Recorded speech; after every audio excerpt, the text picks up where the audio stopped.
네, 안녕하십니까. 한국인터넷진흥협회 안순식입니다. 데이터 전송이 기반이 되는 케이블링 솔루션은 데이터 센터의 안정성과 또 미래 확장성을 결정짓는 필수 요소죠. 또한 이러한 그 중요한 인프라를 완벽하게 검증하고 또 관리하는 기준은 바로 최첨단 계측 기술에서 나온다고 볼 수 있습니다.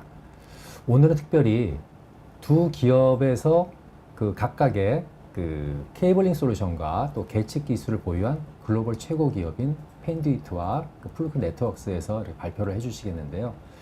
자, 먼저 그 펜듀이트의 우리 박세한 부장님과 한번 인사를 하면서 진행을 하도록 하겠습니다. 안녕하세요. 안녕하십니까. 네.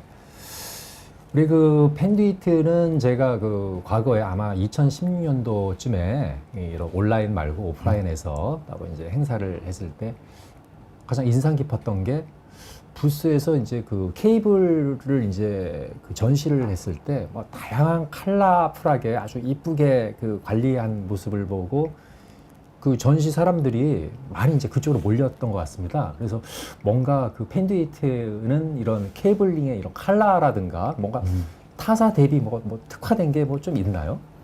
너무 많아서 콕 집어서 말씀드리기 어려운데 예. 말씀드렸던 것처럼 그 케이블에 대한 색상, 컬러, 아니면 라벨링에 대한 컬러는 운영 편의상 중요한 요소 중에 하나죠. 예. 어쨌든 요즘에는 왕별 아니면 서비스별로 네. 케이블에 대한 색상 또는 라벨 색상으로 구분을 짓고 네. 운영 편의성을 높여가는 추세이고요. 그렇기 때문에 펜듀뿐만 아니고 모든 제조사의 케이블링 제조사의 색상 케이블은 다 모두 제공을 하고 있습니다. 네. 보니까 그 라벨도 재질이 아주 틀리고 뭔가 뭐 특허 같은 게 있나 보더라고요. 저희가 가지고 있는 라벨에 대한 특허는 턴텔 라벨이라는 솔루션이 있고요. 네. 저희가 텍스트 라벨 같은 경우에는 실제로 케이블에 부착이 되면은 텍스트를 눈으로 읽을 수 있게끔 가시성이 떨어지는 부분이 있습니다. 케이블이 뒤집어져 있거나 예. 그런 환경에서 라벨이 손으로 돌렸을 때 돌아가는 네. 부착되어 있는 상태에서 돌아가는 라벨 솔루션이 턴텔 라벨이라고 하는 솔루션이거든요. 네. 거기에 대한 저희가 특허를 가지고 있습니다. 저희 별 케이블이라 그렇게 뭐 하찮, 그러니까 이 인프라 구축하는 데 있어서 보통 사람들은 뭐 서버라든가 이런 큰 이런 박스, 이런 하드웨어 쪽만 신경을 쓰는데 이 후단에 있는 케이블이야말로 이 인체의 어떤 혈관 같은 거 아니겠습니까? 네, 맞습니다. 그래서 그 혈관 관리를 좀 잘 해야 하듯이 이 네트워크 장비에서도 이 케이블의 중요성을 한번 제가 좀 인식을 하는 좀 그런 시간이 됐던 것 같습니다. 자, 그래서 오늘 이 시간은 좀 특별하게 우리 펜듀이트에서 제공하려는 이런 케이블링의 어떤 솔루션, 원만하게 네트워크를 운영할 수 있는 관련 기술이 뭔가 하는 것을 한번 알아보겠습니다. 이사님 부탁드리겠습니다. 네. 네, 인사 먼저 드리겠습니다. 안녕하십니까. 저는 펜듀이트 코리아 박세환입니다. 오늘 조금 설명을 드리려고 준비한 부분은요. 최신 데이터 센터 동향과 함께 AI 데이터 센터 인프라에서 케이블링이 왜 핵심적인 역할을 하는지, 그리고 이를 통해 고성능, 고집적, 확장성, 관리성을 극대화하는 방법에 대해서 말씀드리려고 합니다. 먼저 짧게 저희 펜듀이트 소개 먼저 드리도록 하겠습니다. 저희 펜듀이트는 1955년부터 네트워크 케이블링 사업을 주력 사업으로 미국에 본사를 두고 글로벌 지사와 영업 네트워크를 통해 네트워크 케이블링 인프라 시장을 선도하고 있는 기업입니다. 펜듀이트의 가장 큰 특징은 비상장 회사입니다. 그렇기 때문에 펜듀이트가 나아가고자 하는 방향이 도전적이고 70년이라는 시간 동안 고객사와 안정적인 비즈니스 연속성을 가져갈 수 있었습니다. 또한 매년 매출액의 6% 이상을 R&D에 투자하면서 급격하게 변화하는 트렌드에 선두적으로 신제품을 개발하면서 최근 저희 매출의 70% 이상이 최근 5년 이내에 개발된 신제품에서 발생을 하고 있습니다. 저희 펜듀이트는 일반적으로 네트워크 케이블 제조사로 알려져 있는데요. 저희는 데이터 센터, 엔터프라이즈 빌딩에 필요한 엔드투엔드 솔루션을 모두 제공하고 있습니다. 화면에 보이는 것처럼 네트워크 케이블 솔루션 외에도 컨테인먼트, 캐비닛 렉 솔루션, PDU 솔루션, 통신 트레이, 여기에 케이블을 관리할 수 있는 라벨링, 케이블 타입까지 펜듀이트가 제공하는 아이템 수만 해도 총 6만 개 이상의 제품을 저희는 제공을 하고 있습니다. 마지막으로 저희 펜듀이트 레퍼런스인데요. 화면에 보이는 것과 같이 글로벌 주요 고객사가 저희 펜듀이트와 함께 하고 있습니다. 안정적인 케이블링이 필수적인 국내 데이터 센터에서는 가장 많은 고객사를 보유를 하고 있고요. 최근 국내 하이퍼스케일 코로케이션 데이터 센터 역시 저희 펜듀이트 제품을 통해 구축, 운영 중에 있으며 글로벌 CSP사인 메타, AWS, MSFT, 구글 데이터 센터 역시 저희 펜듀이트의 고객사입니다. 간단한 펜듀이트 소개를 드렸고요. 본격적으로 오늘 세션을 진행을 해보도록 하겠습니다. 먼저 최신 데이터 센터 동향과 데이터 센터 시장 수요가 어떻게 변화하는지, 그리고 이에 따른 데이터 센터의 트렌드의 변화에 대해서 설명을 드리려고 합니다. 국내 데이터 센터 시장의 변화와 성장 방향입니다. 먼저 글로벌 부동산 서비스 기업인 세비스 코리아에서 발표한 2025년 한국 데이터 센터 시장 리포트 내용에 따르면 국내 데이터 센터의 총 수전 용량이 23년 기준 약 1.9 기가와트에서 2028년 약 4.8 기가와트까지 확대가 될 것으로 전망을 하고 있습니다. 이는 연평균 매년 26.4% 성장에 달하는데요. 이 수치만 보더라도 앞으로 데이터 센터 수요가 얼마나 폭발적으로 증가할 것인지 보여주는 수치일 것 같습니다. 물론 기관마다 조사 범위나 기준이 조금씩 다르기 때문에 세부적인 수치는 차이가 있을 수 있지만 전체적인 방향성은 분명할 것 같습니다. 또한 국내 데이터 센터 시장은 빠르게 성장 중이고 앞으로 5년이 매우 중요한 전환기가 될 것이라고 예상됩니다. 조금 더 구체적으로 살펴보면요. 한국 데이터 센터 연합회에서 지난 9월 발표한 자료에 따르면 현재 데이터 센터는 약 165개소이며 향후 5년 안에 신규 구축을 진행 중이거나 계획 중인 데이터 센터가 무려 76개소로 발표되었습니다. 물론 계획 단계 데이터 센터는 구축 진행까지 부지 확보, 전력 수급에 대한 문제, 아니면 임금 인원의 소지, 입주사 유치 등의 여러 가지 리스크를 가지고 있지만 앞에서 보셨던 것과 같이 시장 수요의 전망을 봤을 경우에 앞으로 긍정적인 시각으로 볼 수 있을 것 같습니다. 추가적으로 수도권 내에서는 5에서 10메가와트 규모의 중소형 엣지 마이크로 데이터 센터가 새로운 대안으로 주목받는 것도 앞서 말씀드린 리스크를 다 반영한 부분이라고 생각하시면 될 것 같습니다.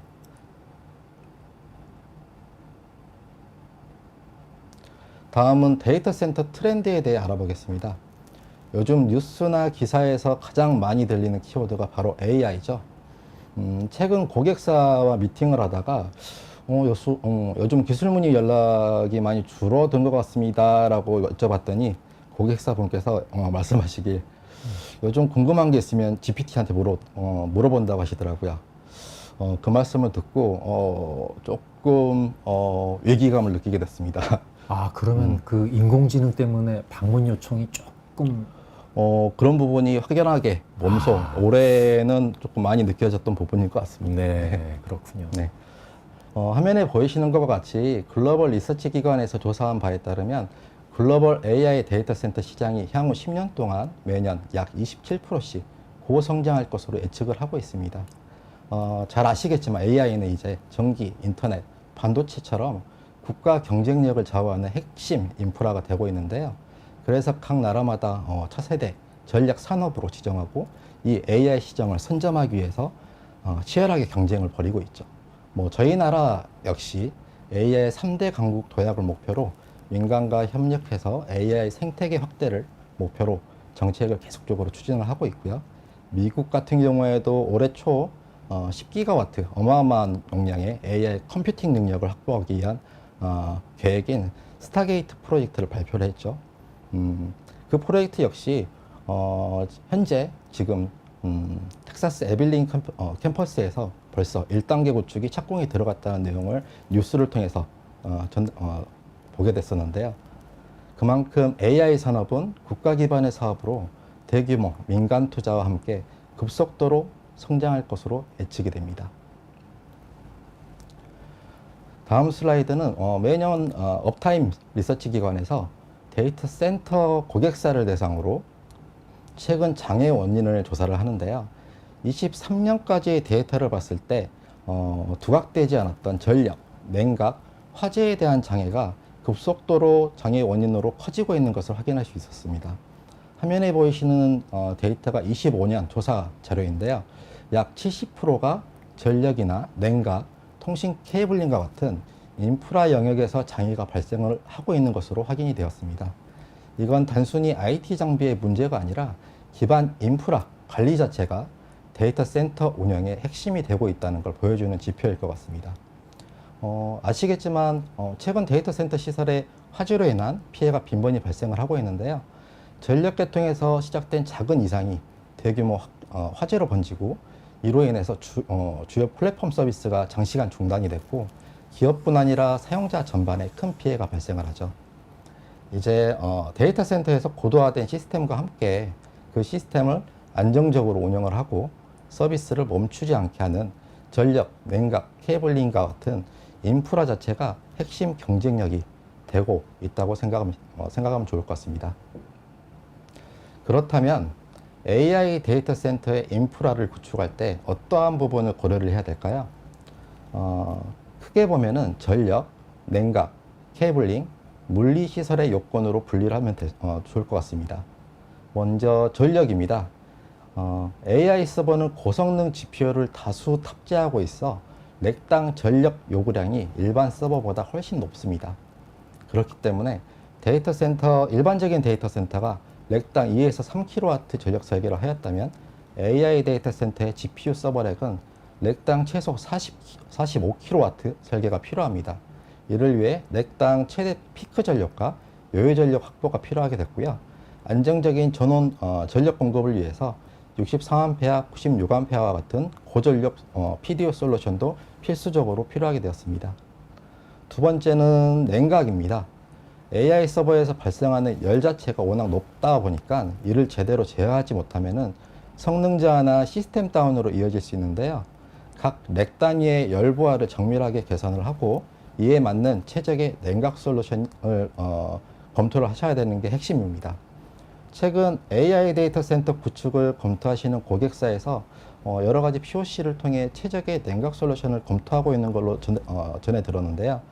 일반적인 공냉식으로 한계가 극명하기 때문에 다이렉트 투 칩이라든지 리퀴드 쿨링, RDHX 같은 순행식 솔루션과 특수 액체 서버를 담궈서 냉각을 하는 액신 냉각까지 각각의 장점과 단점을 보완하면서 환경 요건에 맞는 최적의 냉각 솔루션을 검토하는 게 중요할 것 같습니다.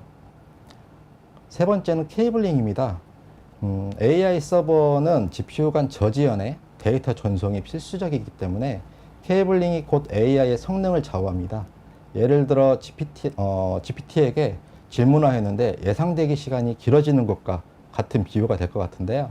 지연을 최소화하는 게 저지연 케이블링 구조를 적용하고 운영과 유지 관리가 용이하도록 구조화된 케이블링 시스템을 설계하는 것이 중요하다고 생각합니다. 또한 향후 확장성과 유연성까지 고려를 해야 되기 때문에 케이블의 경로, 포트의 집적도, 트레이 용량까지 함께 고려가 필요할 거라 생각합니다. 마지막으로는 시설, 물리적인 시설 요건인데요. GPU 서버의 무게도 점점점 무거워지고요. 쿨링을 위한 쿨링 솔루션이 렉에 탑재가 되다 보니까 단위 면적당 렉 단위의 무게를 지지할 수 있는 바닥 하중 자체도 기준이 높아지고 있습니다. 또한 GPU 서버의 뎁스가 800에서 900mm 이상으로 커지면서 일반적인 렉 같은 경우에는 렉 후면부에 PDU와의 간섭이 발생을 하고요. 만약에 순행식 냉각을 렉 내부에 구성하게 되면 별도의 공간이 반영이 되다 보니까 최근에는 뎁스 1400, 1600 렉이 검토가 되게 되는데요. 그리고 이렇게 증가하는 케이블 양을 수용할 수 있게끔 케이블 트레이의 용량 역시도 사전에 충분히 검토가 필요합니다. 정리하자면은 AI 데이터 센터는 전력, 냉각, 케이블링, 물리적인 시설 요건 이 네 가지 인프라 요소에 대해서 설계적으로 충분히 검토가 이루어져야 될 것이고 그를 통해 AI 성능과 서비스 안정성을 결정짓는 핵심이 될 것이라고 생각합니다. 그렇다면 이렇게 요구를 충족시키기 위해 어떤 케이블링 솔루션이 필요하고 어떻게 저지연, 집적도가 높고 빠른 구축, 그리고 효율적인 운영을 실현할 수 있는지 하나씩 살펴보도록 하겠습니다. 엔비디아 네트워크 케이블링 아키텍처입니다. AI 서버가 팟 단위로 확장되면서 엔비디아의 네트워크 케이블링 구조가 혁신적으로 변화를 하고 있습니다. 레일 옵티마이즈 구성은 대규모 AI 클러스터, 특히 GPU 간의 고속통신이 이루어지는 중요한 워크로드를 위해 설계된 아주 네트워크 아키텍처입니다. 왼쪽에 보이시는 일반적인 패트리 스파인 리프 구조이고요. 이런 일반적인 데이터 센터에서 많이 쓰는 네트워크 구조라고 보시면 될 것 같고요. 각 서버 노드가 한정된 수의 리프에 연결이 되면서 AI 워크로드처럼 노드 간 대역폭이 집중되는 환경에서는 보틀렉 현상이 발생하기 쉽습니다. 이에 반해 오른쪽에 보이시는 레일 옵티마이즈 구조 같은 경우에는 각 GPU가 다수의 리프 스위치에 병렬적으로 연결이 되면서 즉 네트워크 레일이 세분화되고 그리고 GPU가 통신 지연이 네트워크 레일이 세분화되기 때문에 GPU 간 통신 지연을 최소화할 수 있고 대규모 모델 학습에 필요한 초고속 데이터 교환이 가능하게 됩니다. 결과적으로 레일 옵티마이즈 구조는 동일 레일 간 최소의 홉 구성을 통해 지연성을 낮추고 보다 균등한 네트워크 부하 분산을 지원하며 AI 클러스터 확장성을 향상시키는 네트워크 구조라고 생각하시면 좋을 것 같습니다. 예시로 H200 8GPU 서버 32개의 노드에 대해서 네트워크 다이어그램을 보실 수 있는데요. 그림으로 보기만 하더라도 네트워크 케이블링에 대한 집적도가 굉장히 많은 것을 볼 수가 있죠. AI 워크로드는 기존 엔터프라이즈 네트워크보다 훨씬 더 큰 대역폭을 필요로 합니다. 최소 100G에서 최대 800G까지 전송 속도를 지원해야 되고요. 이를 위해 기존보다 수십 배 많은 광 케이블이 필요합니다. 각 서버는 4개의 800G OSFP 포트를 통해서 GPU와 리프 스위치가 연결이 필요한데요. 뒤에서 설명드리겠지만 800G OSFP 트랜시버는 400G 2개의 네트워크 포트 연결이 필요하게 되고요. 그렇기 때문에 화면에 보이는 것처럼 32대의 8GPU 서버와 리프 스위치가 컴퓨터 링크만 하더라도 총 256개의 MPU 연결이 필요하게 됩니다. 이처럼 AI 데이터 센터에서는 단순히 포인트 투 포인트 연결이 아니라 대량의 병렬 연결이 필수적이고요. 따라서 케이블링 설계는 단순하게 케이블을 연결하는 수준이 아니라 집적도가 높은 구조화된 케이블링을 통해 성능을 어떻게 유지하고 확장성, 유지 관리가 편리한 케이블링 구성이 필요하게 되었습니다. GPU 서버를 구성할 때 어떤 케이블이 사용되는지 간단하게 말씀을 드리기 위해서 장표를 준비했고요. 먼저 GPU 서버의 네트워크 인터페이스가 어떻게 구성되어 있는지 간략하게 설명드리겠습니다. 지금 화면에 보이시는 그림은 엔비디아 DGX H100, H200 시스템 후면에 있는 네트워크 포트 구성입니다. AI 서버 내부에서 GPU 간 그리고 서버 간 초고속 통신을 가능하게 하는 핵심 구조라고 보시면 될 것 같은데요. 먼저 가운데 보이시는 그 빨간색 표기한 부분이 총 4개의 OSFP 포트로 구성이 되어 있고 앞서 설명드렸던 GPU 간 통신을 위한 컴퓨트 구성을 위한 포트입니다. 각 포트는 800G 속도를 내고요. 총 4개의 400G 케이블 연결을 통해서 최대 3.2테라 네트워크 대역폭을 제공할 수 있습니다. 이게 바로 GPU 간 데이터를 빠르게 주고받을 수 있는 핵심 연결이 될 것이고요. 그 다음으로는 파란색으로 표기된 슬롯은 주로 네트워크 범위 내에 다른 서버 간 연결이라든지 스토리지 서버와의 연결을 위한 인밴드 스토리지 연결 포트라고 생각하시면 좋을 것 같습니다. 마지막으로 아래 녹색 포트는 관리용 네트워크인 OOBM 포트로 1기가 bps 카테고리 6 케이블 연결이 필요합니다. 이렇게 결국 DGX 서버 한 대만 보더라도 고속 데이터 전송용 광 케이블과 관리용 UTP 케이블이 함께 설계가 되어야 한다는 구조일 것이고요. 그렇다면 이런 GPU 서버에서는 과연 어떤 케이블을 사용을 해야 될까요? 사실 정답은 생각보다 간단합니다. 바로 GPU 서버에 장착되는 트랜시버 타입에 따라 케이블 규격이 결정이 되는 건데요. 지금 보이시는 표와 같이 GPU 서버에서 주로 사용되는 800G, 400G 트랜시버들입니다. 각 트랜시버마다 커넥터 타입, 지원 속도, 광 방식, 그리고 최대 전송 거리가 다릅니다. 그렇기 때문에 케이블을 선택을 해야 되면은 AI 서버에 탑재가 되는 트랜시버 규격서를 먼저 확인하시는 게 가장 좋을 것 같고요. 일례로 50m 이내에서는 화면에 보시는 것과 같이 OM4 규격으로 400G, 800G 구성이 가능합니다. 그렇기 때문에 50m보다 더 먼 거리에 위치한 인밴드 연결이라든지 스토리지 연결은 싱글 모드, 그 외의 구간에서는 OM4 규격으로도 충분히 400G, 800G 구성이 가능하다라고 생각을 해주시면 좋을 것 같습니다. 앞서 설명드렸던 부분을 실제 AI 데이터 센터에서 H200 서버를 기반으로 한 MOR, 즉 미들 오브 로우 구조의 케이블링 설계 예시입니다. 앞서 설명드린 이론적인 토폴로지가 실제 인프라 환경이 어떻게 구성이 되어 있는지, 렉이 어떻게 탑재되어 있고 케이블링이 어떻게 구성되어 있는지 보실 수 있는데요. 총 좌우 4대가 8대죠. 8GPU 32대의 서버로 구성되어 있는 이제 팟을 예시로 보여드리고 있는데요. GPU 서버, 리프 스위치, 그리고 케이블링, 경로까지 한눈에 볼 수 있거든요. 여기서 케이블은 크게 세 가지로 분리가 되고요. 앞서 설명드렸던 것과 같이 파란색 같은 경우에는 MPO, OM4 멀티모드 트렁크 케이블입니다. 이 케이블은 말씀드린 것과 같이 GPU 서버에서 리프 스위치로 연결되는 GPU 간의 고속 데이터 전송 통로 역할을 하고요.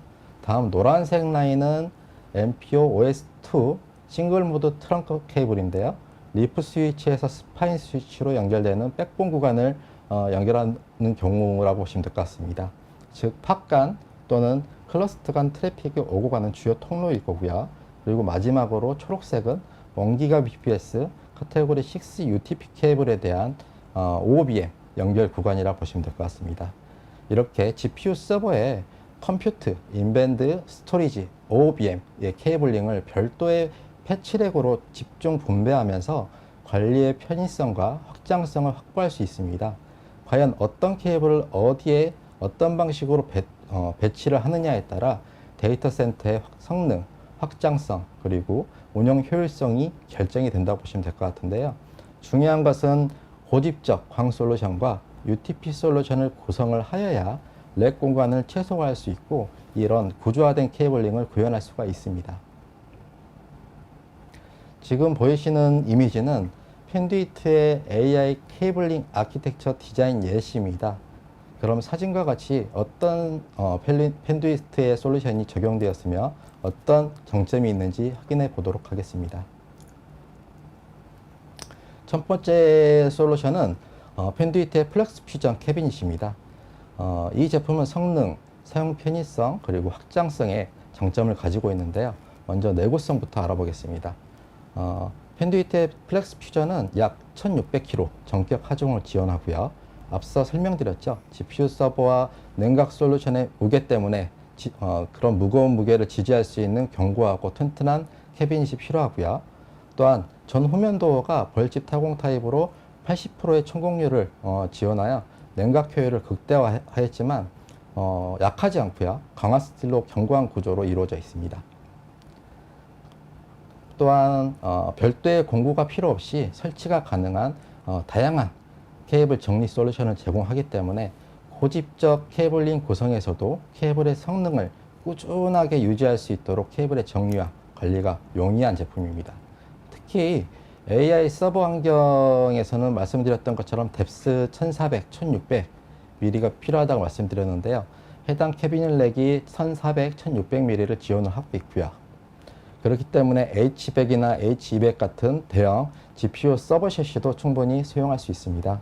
한 가지 중요한 부분은 펜듀이트가 지금 개발 중인 RDHX 솔루션, 즉 후면도 냉각 솔루션과 지원이 되기 때문에 펜듀이트가 제공하는 AI 레디 캐비넷이라고 말씀드릴 수 있을 것 같습니다.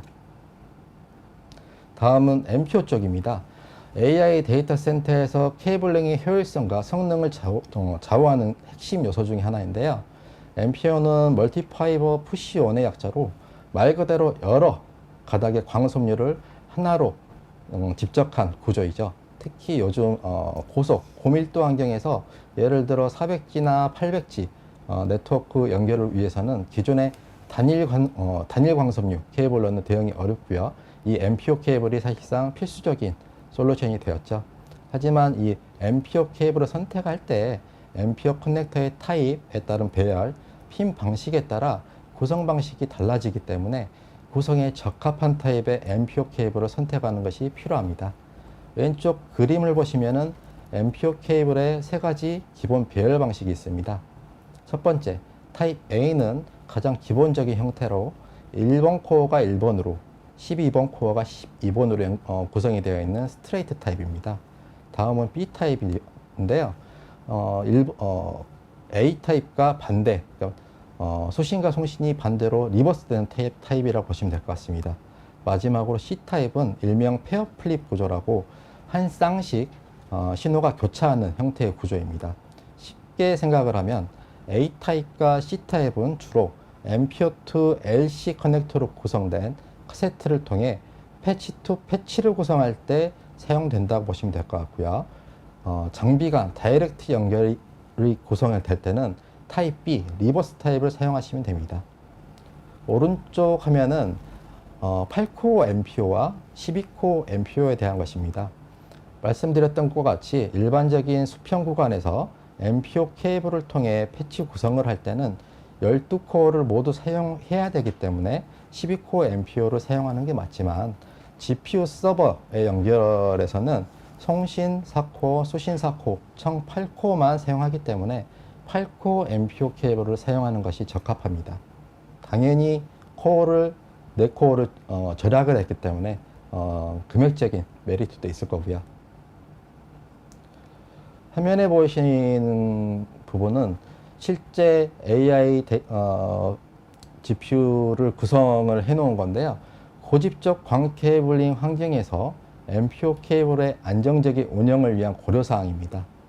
화면의 이미지처럼 12코어 MPO가 다량으로 집적이 되어 있는 리프 스위치와 패치판의 전면부에 연결이 되게 되는데요.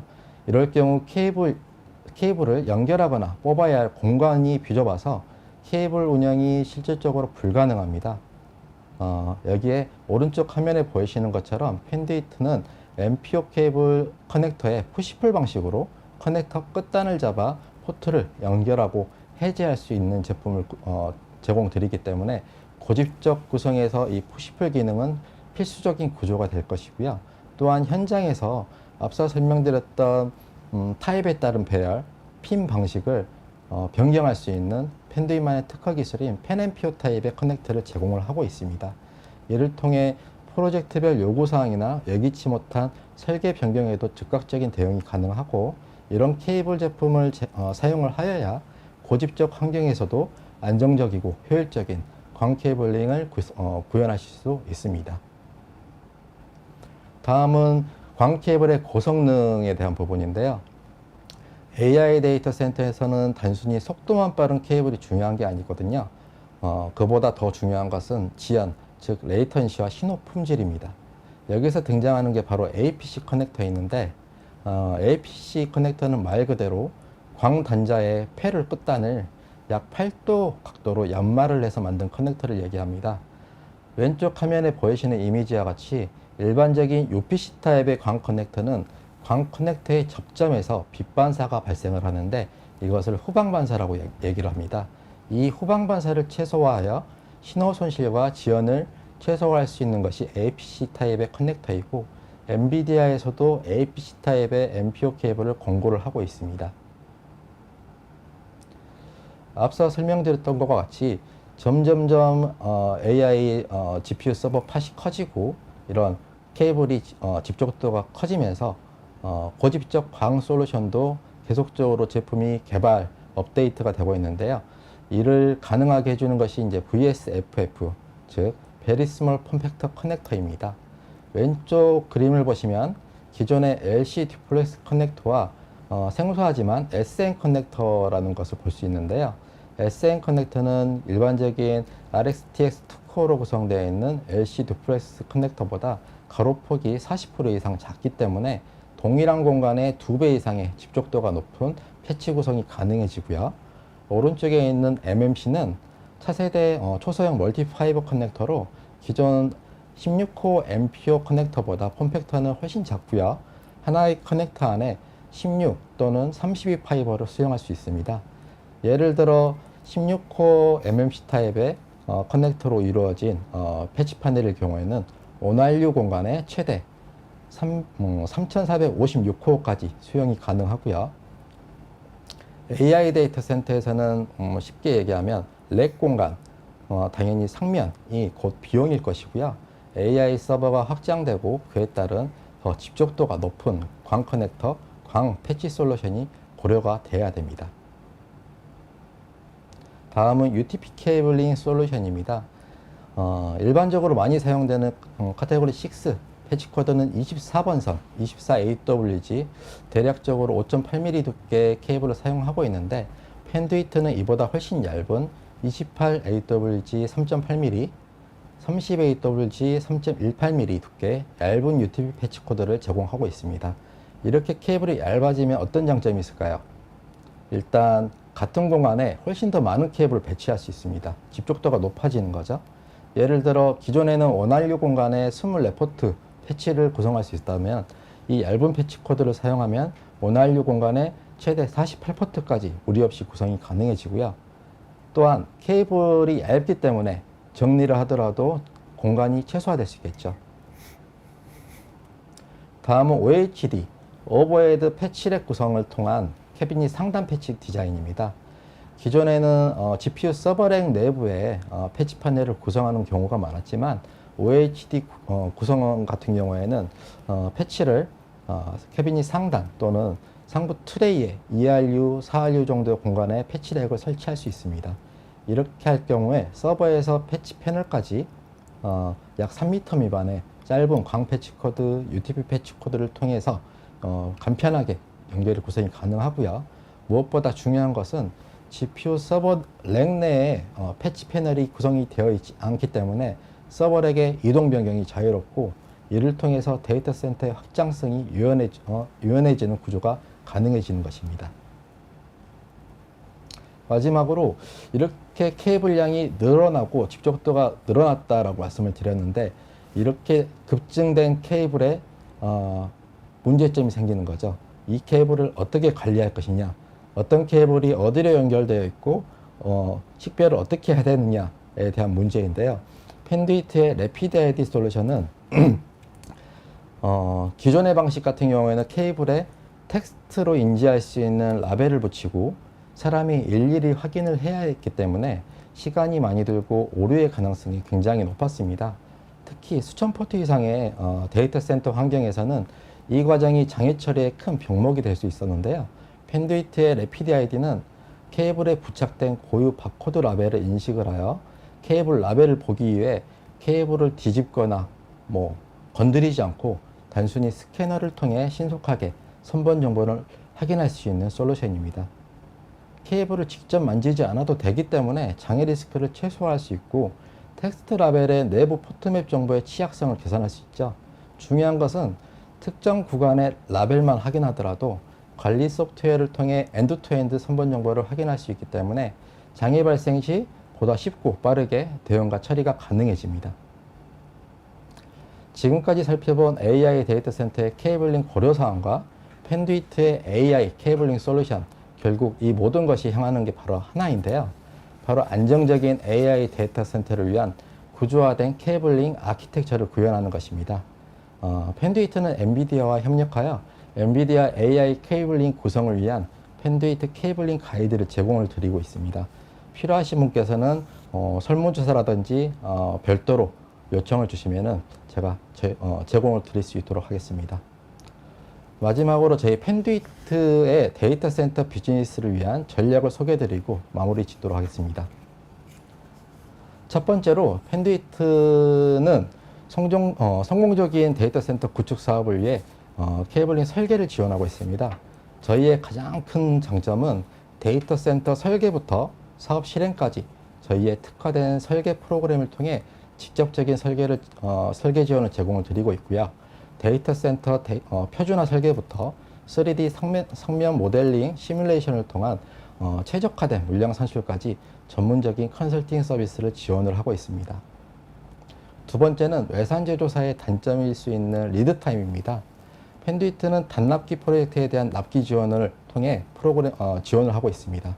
저희는 데이터 센터 이전 구축의 특성상 짧은 일정에 공사와 이전이 진행되는 여러 고객사의 사업을 성공적으로 구축 지원을 했고요.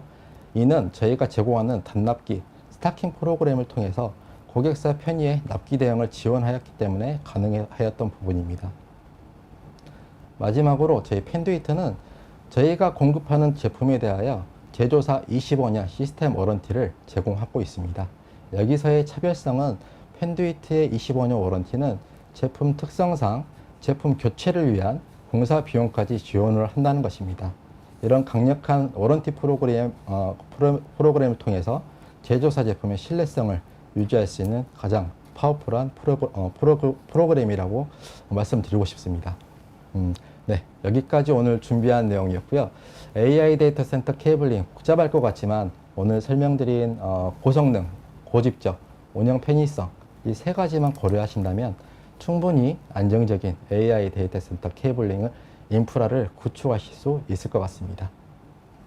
네, 네 부장님 말씀 아주 우리 펜듀이트의 이렇게 그 케이블링 솔루션과 또 다양한 이런 뭐 케이블뿐만 아니라 뭐 여러 가지 하시는 사업들이 많네요 보니까. 예. 네.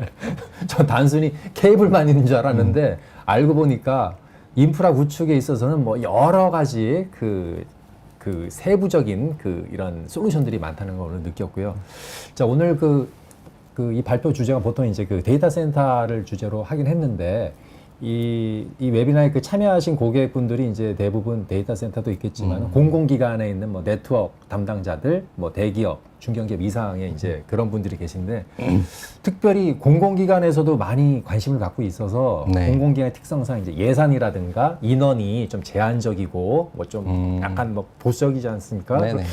이런 외산 벤더의 이런 케이블 이런 솔루션도 공공기관에 적용 가능할 수 있는 어떤 뭐 좋은 방법이 있나?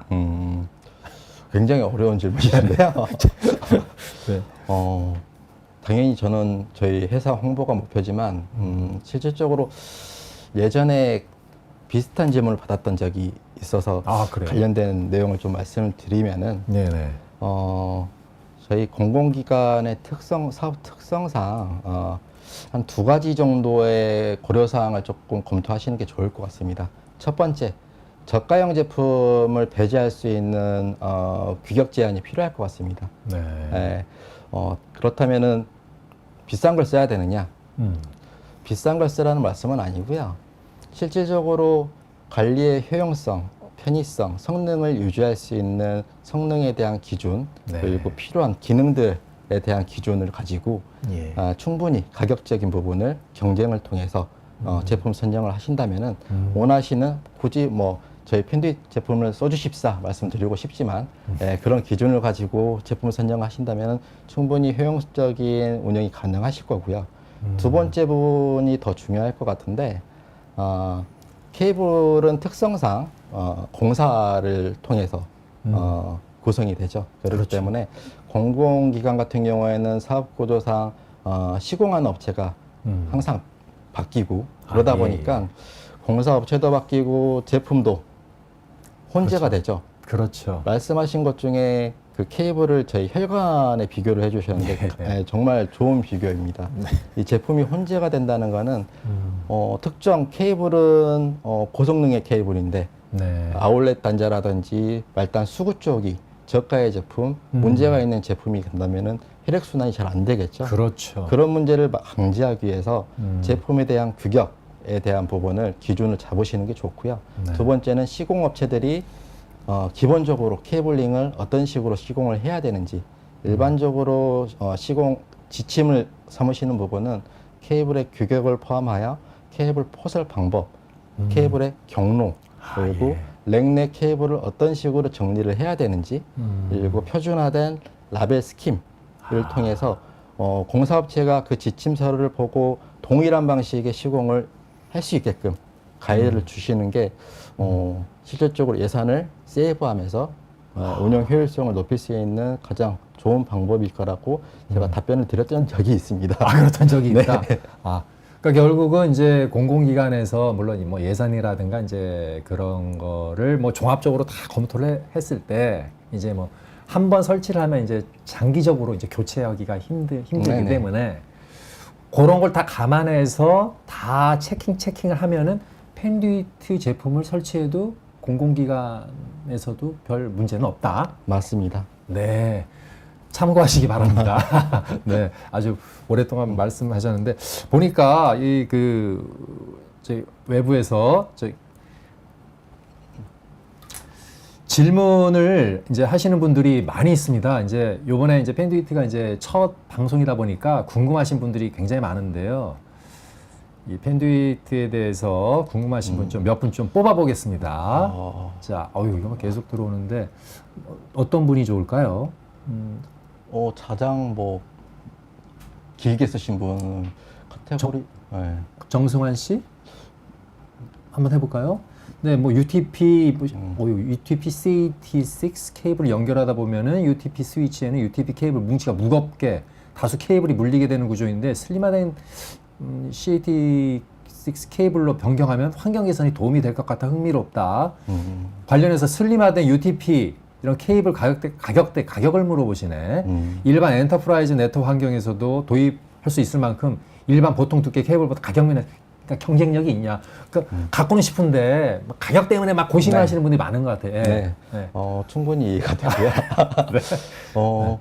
가격 부분은 따로 연락을 주시면은 저희가 충분히 경쟁력 있게끔 제공 가능하거든요.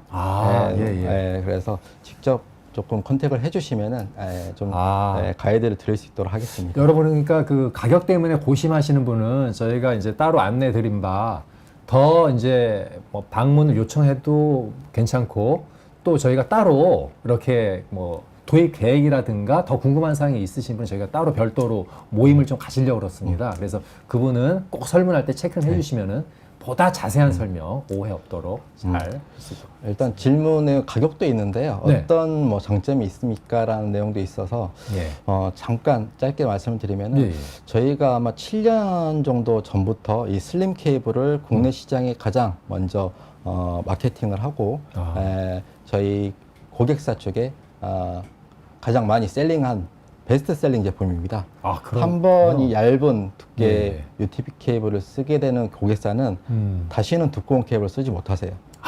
뭐 그렇죠. 비용적인 부분을 떠나서 환경 자체 워낙 사용하기 편리하고 케이블 집적도를 줄여줄 수 있기 때문에 제가 고객사 현장 서베이를 가게 될 경우에 가장 문제되는 게 바닥이라든지 트레이에 쌓여있는 케이블 때문에 고민하시는 부분이 고객사분들이 되게 많으시거든요. 그렇군요. 이런 부분을 개선할 수 있는 가장 좋은 방법은 얇은 두께의 패치 코드를 쓰셔라.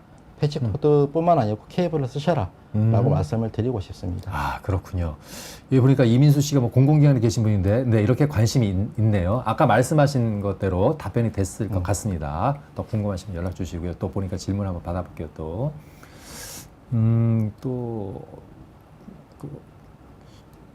최성태 씨 한번 해볼까요? 한번. 고집적 케이블링 환경에서 장애 포인트 파악이 어렵다. 펜듀이트 솔루션이 장애 모니터링이나 유지 보수 효율성을 높이기 위한 스마트 관리 기능이 있냐? 장애 포인트 확인은 케이블단에서는 다음 세션에서 진행된 플루크 쪽의 계측기를 통해서 어느 케이블, 뭐 예를 들어 채널 기준으로 100m 단위의 케이블이 포설이 되어 있는데 대충 어느 미터 단위에서 문제가 발생을 했다라든지 커넥터 단에서 뭔가 신호적인 문제가 있다라든지 부분은 계측기 단에서 가능히 할 것 같고요. 여기에 대해서 효율적인 모니터링 관리를 말씀하신다 그러면은 오늘 그 슬라이드 마지막 슬라이드에 좀 포함된 내용이죠. 레피드 아이디 솔루션을 통해 가지고 조금 선번 관리를 유연하게 할 수 있는 그런 솔루션을 같이 활용하신다면 좋을 것 같습니다. 예.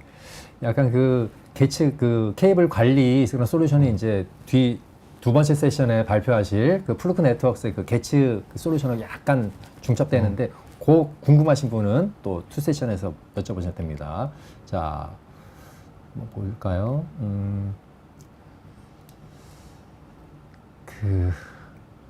요거 배성민 씨 한번 해볼까요? 최근 AI 클러스터 및 400G 전송 환경 확산에 따라 광케이블 규격과 테스트 기준이 빠르게 진화하고 있다. 이것도 플루크. 여러분, 플루크 네트워크스는 투 세션에 있습니다. 지금 펜듀이트 케이블 솔루션 여쭤보셔야 됩니다. 자, 요것도 이용석 씨가 궁금해하는 것 같아요. 비록 케이블의 굵기가 가늘어진다 해도 서킷의 커넥터의 크기가 그대로이니 그 집적도와 밀도는 증가하기 어렵지 않냐? 이렇게 물어봤네요. 실제로 말씀하신 대로 커넥터 크기는 RJ45 타입으로 동일합니다. 하지만 이 케이블이 두꺼운 환경과 얇은 환경에서의 실질적으로 그 연결 단절을 해보시면은 네네. 확연하게 차이점이 느껴지실 거고요. 제가 세션 중에 말씀드렸던 온RU의 48포트 패치 구성을 했을 경우에 얇은 케이블이 아닌 일반적인 두께의 케이블을 하시면은 정말 포트 한 포트를 뽑기도 힘드십니다. 하지만 네. 얇은 케이블 쓰실 경우에는 거기에 대한 부분이 훨씬 더 줄어드는 부분을 보실 수가 있으실 거고요. 그렇군요. 자, 우리 김인섭 씨 보니까 데이터 센터 케이블링 구조를 모듈형으로 설계했을 때 유지 보수나 장애 대응 측면의 이점은 구체적으로 무엇이냐? 요즘 추세나 트렌드는 모듈형 구성입니다. 예를 들어서 모듈형도 여러 가지 측면에서 볼 수가 있지만 저희 단순하게 모듈형이라는 거는 일체형의 반대말이죠. 그렇죠. 그렇기 때문에 일례로 저희 패치 판넬이라든지 FDF 접속 자재 같은 경우에도 일체형 판넬, 그러니까 원활류의 24포트 모듈 구성이 되어 있는 일체형 판넬은 뭐 예를 들어서 한 포트, 4번 포트가 불량이 났을 경우에는 전체적인 24포트 패치 판넬을 교체를 해야 되는, 그럼에 따라서 이 24포트와 연결되어 있는 서비스에 중단이 필요한 작업이 필요하다 그러면은 모듈형은 문제가 되는 포트만 바꿀 수 있다는 장점이 있죠. 네. 크게 확대를 해서 동일하게 생각을 해주시면 될 것 같습니다. 그렇군요. 보니까 그 질문이 굉장히 넘치고 있는데 딱 하나만 받고 이 시간 좀 마치도록 하겠습니다. 자, 어떤 분이 좋을까요? 자, 이종우 씨 한번 마지막으로 한번 하겠습니다. 최근 데이터 센터 설계 및 운영에서 ESG 요구가 높아지고 있는데 귀사에서는 친환경 냉각 시스템, 재생에너지 연계, 전력 효율화 등 어떤 전략을 채택하고 있냐? 또 그 과정에서 비용과 수익의 균형은 어떻게 고려하고 있느냐? 굉장히 어려운 질문이신데요. 어렵군요. 네. 실제로 재생에너지, 전략 효율 어떤 전략을 채택하셨습니까? 실제로 저희는 아직까지는 네트워크 케이블링 쪽에 집중을 하고 있고요. 냉각이라든지 전력 효율화에 대한 부분은 조금 차별성이 있는 것 같습니다. 네. 자, 여러분 그 시간 관계상 뭐 여러분들 궁금한 사항이 너무 많아가지고요.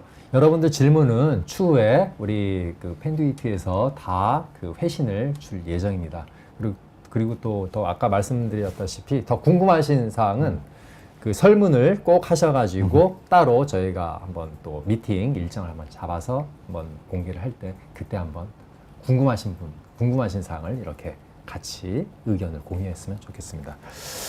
자, 오늘 첫 번째 세션 그 데이터 센터 인프라 구축에 있어서 중요한 부분인 케이블링 솔루션, 우리 글로벌 기업 최고의 우리 펜듀이트에서 제공하는 이 케이블링 솔루션 어떻게 여러분들 네트워크 운영하는데 좀 도입하는데 좀 검토 한번 해보시겠습니까? 네, 오늘 이렇게 좋은 시간 해서 우리 부장님께서 말씀해 주셨는데 끝으로 마지막으로 한번 소감 한번 해주시죠. 예, 오늘 준비하면서 너무 떨렸습니다. 예, 카메라 앞에서 이렇게 얘기를 하고 발표하는 게 익숙하지 않다 보니까 잠을 설쳐가지고 오늘 어떻게 말씀을 드렸는지 잘 기억도 안 나는데요. 오늘 발표 내용에서 부족한 부분이 있다면은 충분히 저희가 보충할 수 있는 부분이 있기 때문에 저희 화면 하단에 보이시는 제 메일 주소라든지 아니면 채팅창에 관련된 질문을 주시면은 충분히 저희가 팔로우업해서 내용 보충을 드릴 수 있도록 하겠습니다. 예, 감사합니다. 자, 그럼 저는 3분 후에 또 여러분들이 궁금해하는 계측 장비 솔루션에 대해서 한번 그때 뵙도록 하겠습니다. 이따 뵙겠습니다.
네, 안녕하십니까. 한국인터넷진흥협회 안순식입니다. 첫 번째 세션에서는 우리 그 펜듀이티에서 그 케이블링 솔루션을 발표를 했는데, 이번엔 두 번째 세션에 그 플루크 네트워크스에서 그 계측 장비 솔루션에 대해서 한번 말씀을 드릴 텐데요. 여러분들 그 보통 케이블만 연결했다고 다 되는 게 아니라 이것이 제대로 됐느냐, 쭉 이렇게 그 안전한 그 네트워크 운영을 위해서는 꼭 계측 솔루션이 꼭 필요합니다. 자, 이번 시간에는 우리 계측 장비의 최고 글로벌 기업의 하나인 우리 플루크 네트워크스의 우리 문건호 이사님을 모시고 다양한 계측 장비 솔루션에 대해서 한번 진행을 해보겠습니다. 안녕하세요, 네. 이사님. 안녕하세요. 네. 보니까 그 사람들이 이제 그 데이터 센터라든가 이제 인터넷 데이터 센터의 이제 케이블링 솔루션에 대해서 여러 가지 뭐 지식들을 알고 여러 가지 뭐 다양한 그 구축들을 함에 있어서 이 계측 장비를 도입을 하는 거에 대해서 약간 꺼려 하시는 분들도 계시고, 이것까지 좀 있어야 되느냐, 그냥 꽂으면 그냥 되는 거 아니겠느냐, 뭐 그러한 분들도 좀 있는 것 같은데, 이 계측 장비가 왜 꼭 있어야 되는지 뭐 간단하게 한번 말씀 좀 해주시죠. 네. 저희가 뭐 몸을 비유하자면 혈관이 막히면 혈관에 네. 관련된 심혈관 내과에 찾아가야 되잖아요. 그렇죠. 그럼 뭐 그쪽에 가도 병원에서 진단만 의사가 그냥 하는 게 아니라 여러 가지 병원의 의료 장비로 진단을 하고, 그 진단을 통해서 어떠한 병이 있는지 명을 내리잖아요. 그렇죠. 계측기가 그런 의료 장비라고 보시면 됩니다. 저희 IT 환경에서 가장 중요한 이 혈관이라고 하는 케이블링은 대부분 눈에 안 보이게 설계를 하거든요. 렉 안에 혹은 그렇죠. 트레이나 이런 데로 다 숨겨져 있는데, 그 안에서 어떤 일들이 벌어지고 있는지는 아무도 모릅니다. 그리고 계측기로 양쪽 끝에 연결을 해서 계측을 했을 때만 정확한 판단을 할 수가 있고요. 아까 방금 말씀하셨듯이 꺼려 하시는 분들이 있다곤 하는데, 그 꺼려 하시는 분들은 아직까지 케이블 장애에 대해서 두려움을 못 느끼신 분들. 네. 한번 당해봐야 하는 거죠. 당하면 전화가 옵니다.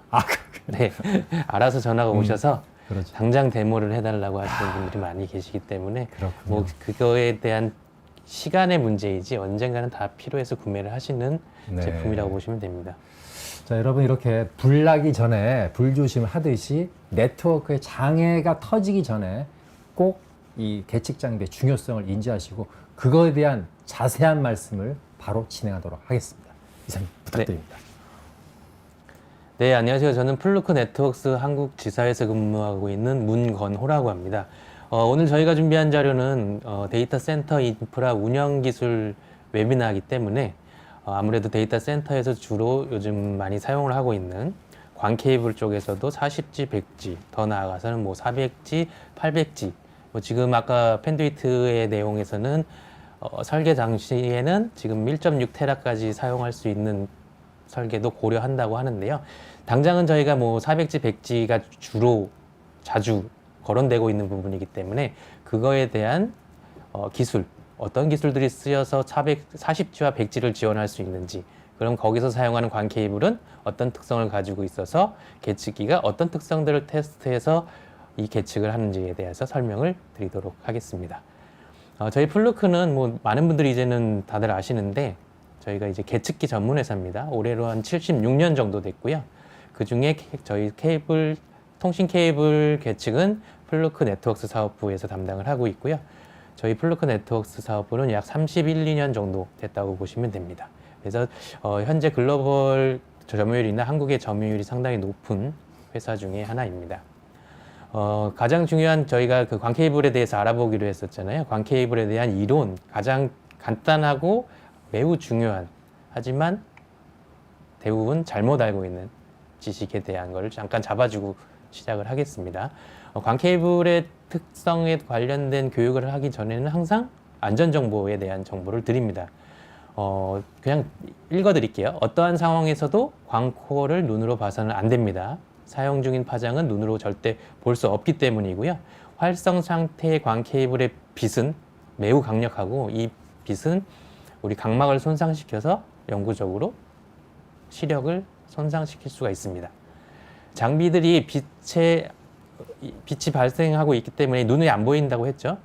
안구가 가끔씩이라도 노출되면 영구적으로 시력을 손상할 수 있기 때문에 절대 보지 말라는 게 저희 본사의 가이드이기도 하고, IT에 관련돼서 케이블과 관련되거나 네트워크 장비에 GBIC 관련된 업무를 하신다고 하면 분명히 기억해 두시기 바랍니다. 선배들에게 잘못 들은 정보로 눈으로 볼 수 있어. 눈으로 볼 수 있다면 여기 인프라레드라고 하는 적외선을 볼 수 있는 아주 특별한 능력을 가지신 초능력자이시기 때문에 IT를 떠나셔도 충분히 먹고 사실 수가 있을 겁니다. 예. 광 케이블은 이 비저블 라이트라고 하는 우리 가시광선이 아니라 눈에 볼 수 없는 적외선 영역입니다. 절대 볼 수 없어서 이게 보이나 안 보이나 궁금한 3살 어린아이처럼 행동하실 필요는 없고요.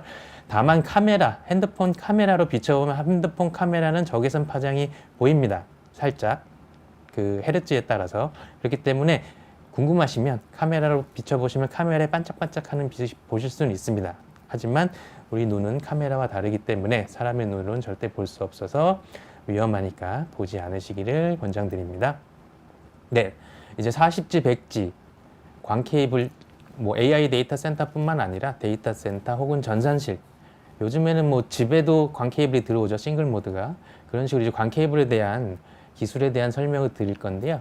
100G를 구성하기 위한 그 광 케이블에 이제 광 케이블과 광원에 관련된 문제입니다. 물리적인 부분에 대해서 서로 두 가지의 기술이 경쟁을 했습니다. 어떤 것들이 있냐면은 WDM이라고 하는 웨이브랭스 디비전 멀티플렉싱이라고 해서 파장을 분할하는 전송 기술. 그다음에 패러럴 트랜스미션이라고 하는 평행한 여러 개의 광 코어를 물리적으로 나눠서 그만큼의 대역폭을 지원한 두 가지 방식이 서로 경쟁을 합니다. WDM의 대표적인 광 케이블은 일반적인 LC 타입을 쓰고요. 저렇게 색깔이 라임, 우리 레몬 형광을 쓰고 있는 OM3, 옵티컬 멀티모드 5, 옵티 5입니다. 제가 3가 아니라 OM5라고 하는 새로운 표준이 파장 분할 기술을 적용을 한 거고요. 아까 펜듀잇 세션에서 많이 보셨던 MPO라고 하는 여러 개의 코어를 고집적으로 하나의 커넥터에 넣어놓은 MPO, 물리적으로 코어를 여러 개 넣어놓은 겁니다. 이 WDM은 SC로 2코어만 사용을 해서 40G, 100G를 지원하는 거고, 패러럴은 MPO는 8개가 뭐 12가지 코어에 12개, 뭐 24개, 32개, 36개, 8개 등등의 코어를 심어놨고 그 안에서 10G나 40G나 100G를 실어서 보내는 기술이라고 보시면 됩니다. 그럼 먼저 MPO에 대해 살펴보겠습니다. MPO는 MTP라는 용어와 두 가지를 혼용해서들 많이들 쓰시는데요. 어떤 차이가 있는지 설명을 드리겠습니다. MPO는 멀티 파이버 푸시 온의 약자입니다. 멀티 파이버 푸시 온은 여러 가지 파이버, 그러니까 멀티적으로 파이버 코어를 심어 놓은 커넥터의 이름이고, MTP는 US 코넥이라고 하는 회사의 상표명입니다. MPO의 단점을 보완해서 고성능, 그다음에 수명을 좀 길게 할 수 있도록 퀄리티를 높여놓은 커넥터라고 보시면 돼요. 그러면 MPO는 MSG, 우리가 그 요리를 할 때 맛있는 거 넣죠. MSG라고 보시면 되고, MTP는 MSG 중에 제일 그래도 많이들 사용하시는 미원이라고 보시면 됩니다. 특정 회사의 명칭이고, MPO는 전체 그 커넥터의 이름을 말하는 대명사라고 보시면 돼요.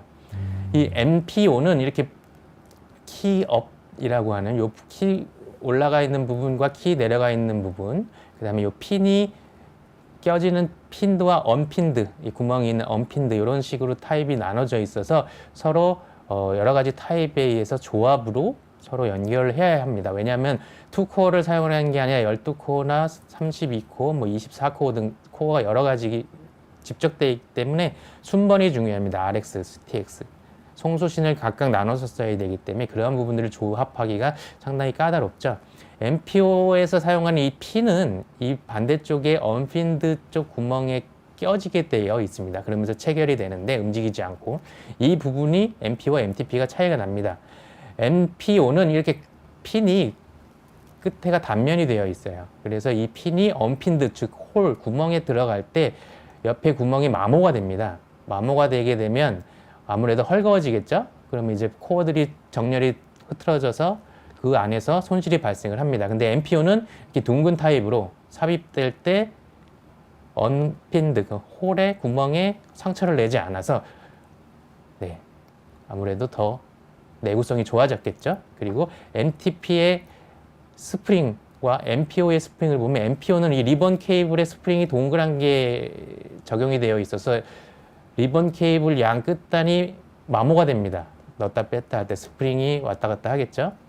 그러면서 발생되는 마모에 의해서 코어가 손상되는 경우가 발생을 하는데, MTP는 타원형의 스프링이 들어가 있어서 리본이 지금 보시는 대로 스프링이 닿지가 않죠. 이런 부분들을 개선해서 내구성을 높였다. 그래서 MTP로 명칭이 되어 있는 제품들은 US 코넥의 특허의 로열티를 지불하면서 만들어지는 거고, 그거에 따라서 가격이 MPO에 비해서 조금 비쌉니다.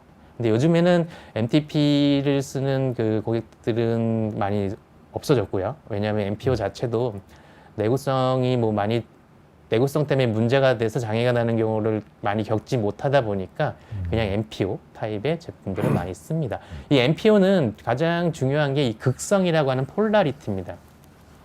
극성은 우리가 예를 들면 전기로 따지면 플러스 마이너스라고 보시면 돼요. 그게 서로 바뀌면 안 되겠죠. 통신도 극성이라는 게 있어서 RX, TX, 즉 송수신이 맞아야지 통신을 합니다. 나는 송신을 하는데 반대쪽에서도 송신을 한다면 수신을 할 수가 없는 거죠. 서로 둘이 말만 하다 보면 듣지를 못합니다. 한쪽이 말하면 한쪽은 들어줘야 되기 때문에. 그렇게 해서 이 극성을 맞추는 부분이 상당히 애로사항이 많습니다. 왜냐하면 코어가 다랑 두 개가 아니라 여러 개이기 때문이죠.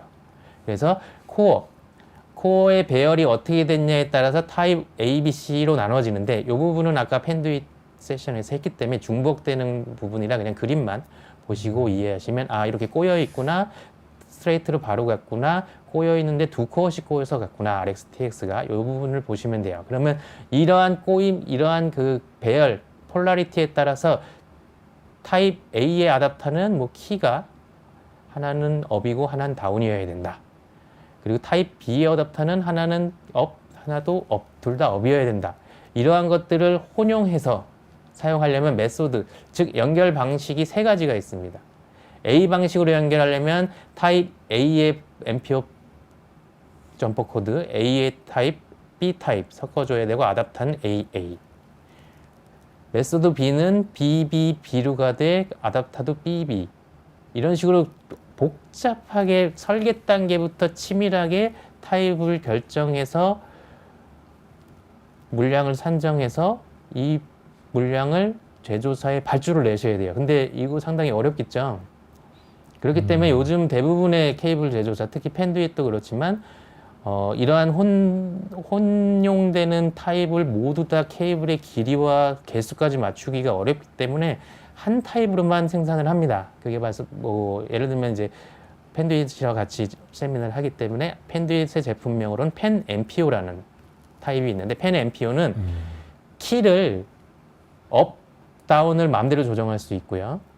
핀도 나오게 했다가 들어가게 했다가 마음대로 바꿀 수 있습니다. 즉 타입을 A, B를 마음대로 바꿀 수가 있어요. 마음대로 바꿀 수가 있기 때문에 이러한 구성을 할 때마다 핀 업, 핀 다운, 키 업, 키 다운, 핀드, 언핀드를 조정해서 연결을 해서 현장에서 설치할 때 유연하게 설치할 수 있는 제품군들이 나오고 있습니다. 그래서 그런 걸 사용을 하시면 상당히 수월하실 겁니다. 그래서 이제 설계 단계에서부터 저런 메소드 방식을 고민하는 거는 요즘은 안 하셔도 되고, 다만 펜 엠피오라든지 이런 제품군들은 유연한 기술들이 들어와 있기 때문에 가격적으로는 아마 조금 더 비싼 걸로 알고 있습니다. 그렇게 해서 이제 엠피오라는 것은 이렇게 물리적으로 코어를 여러 개 사용해서 사용하는 기술이구나.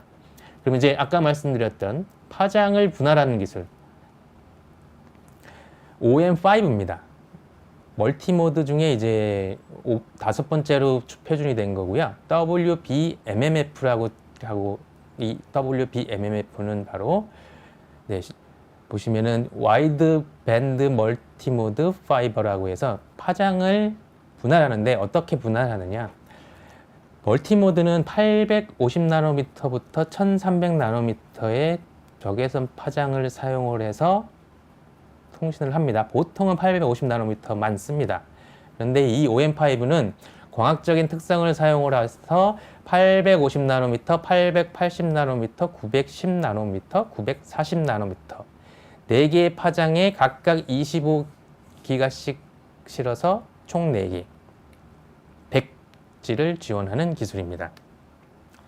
OM5는 업계에서 조금 그 견해 차이가 있어요. 어차피 OM 멀티모드는 850나노미터부터 1300나노미터까지 다 쓸 수 있게 설계되고 광 케이블에 광 매질을 만들었는데, OM5는 이 4개의 파장에 가장 잘 굴절되도록 만들었다라는 게 기술이거든요. 핵심 기술.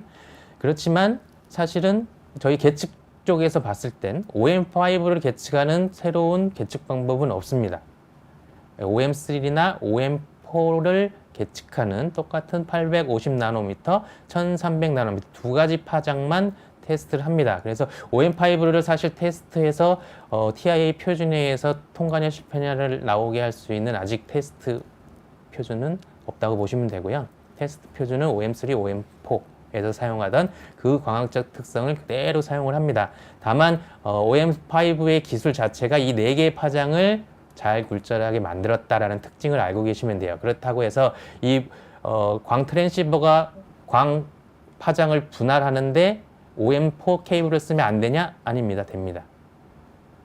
네, 그렇기 때문에 OM5와 OM4의 뭐 케이블이 얼마만큼 파장을 잘 굴절하는지에 대한 성능의 차이는 객관적으로 혹은 제조사의 스펙에 다를 수는 있지만 광 케이블을 테스트하는 입장에서는 OM4로 놓고 테스트를 한다라고 생각을 하시면 돼요. 가장 핵심은 4개의 파장을 사용해서 코어 하나에 100기가를 지원하는 놀라운 기술입니다. 이게 물리적으로 케이블보다는 파장을 분할하는 트랜시버가 상당히 중요합니다. 그리고 바이다이라는 바이 디렉셔널이라고 하는 양방향.